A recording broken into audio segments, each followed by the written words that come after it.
Havia um homem que passou anos construindo uma casa. Era tijolo por tijolo e parede por parede. Fundação sólida, telhado resistente. Era perfeita, era sua, era tudo que ele sempre quis.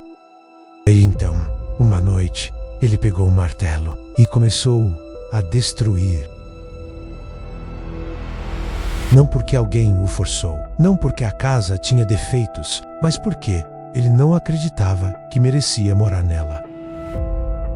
Esta é a história de André e da casa que ele mesmo destruiu. Uma metáfora sobre autossabotagem, sobre como somos nossos próprios piores inimigos e sobre como às vezes você precisa destruir tudo para entender por que estava destruindo.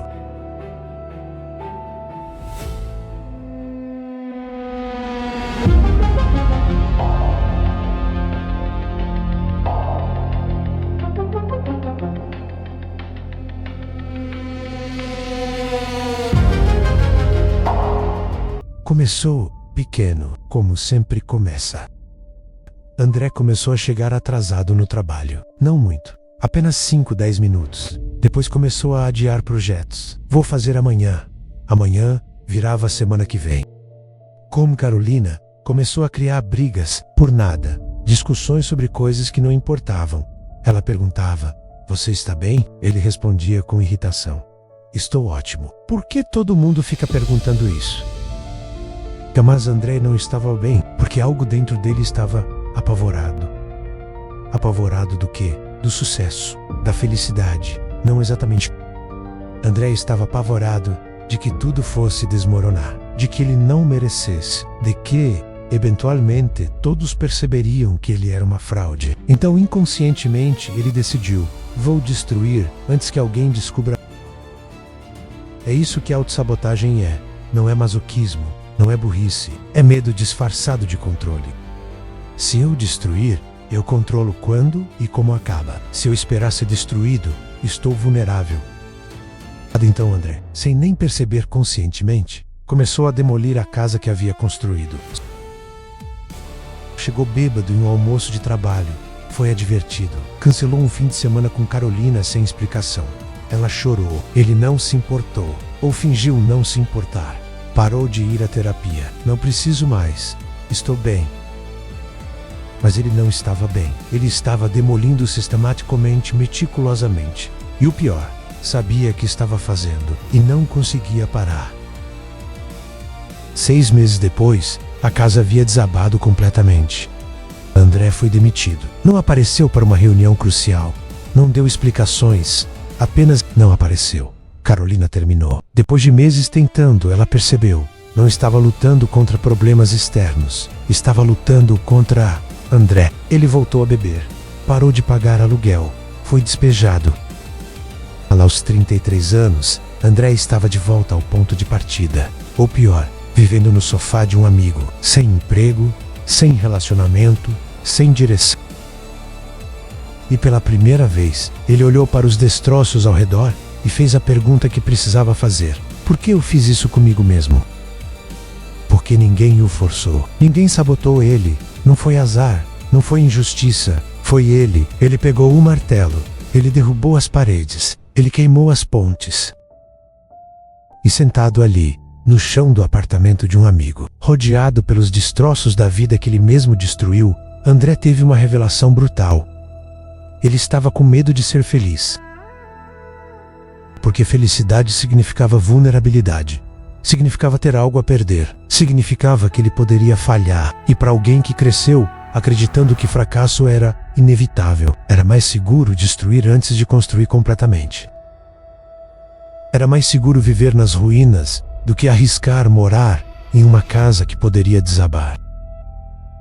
Mas agora, sentado literalmente nas ruínas, André percebeu algo. A casa desabou de qualquer jeito. E dessa vez, foi pelas mãos dele. Então, qual era o ponto de ter medo? Reconstruir foi mais difícil que construir a primeira vez. Porque agora André sabia. Ele era capaz de destruir.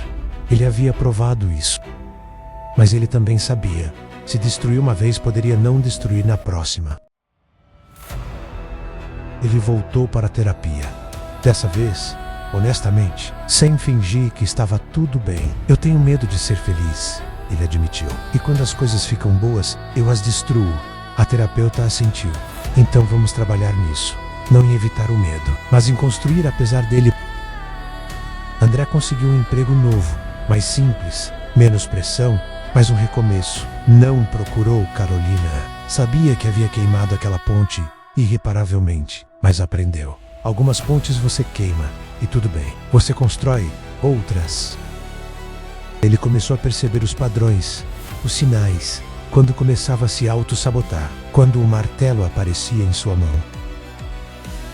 E desta vez, quando o medo vinha a menos, e vinha, sempre vinha a menos, ele não pegava o martelo. Ele respirava, ligava para a terapeuta, conversava com um amigo.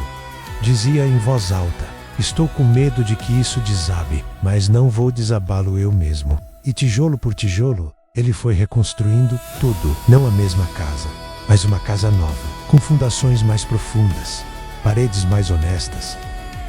2 anos depois, André tinha uma vida estável novamente. Um apartamento próprio, um trabalho que gostava, um relacionamento novo, construído com transparência desde o início. Ali, toda vez que o medo vinha menos, porque ele ainda vinha, sempre viria menos, André lembrava: eu já destruí uma vez. Sei como é viver nas ruínas. Não quero voltar lá.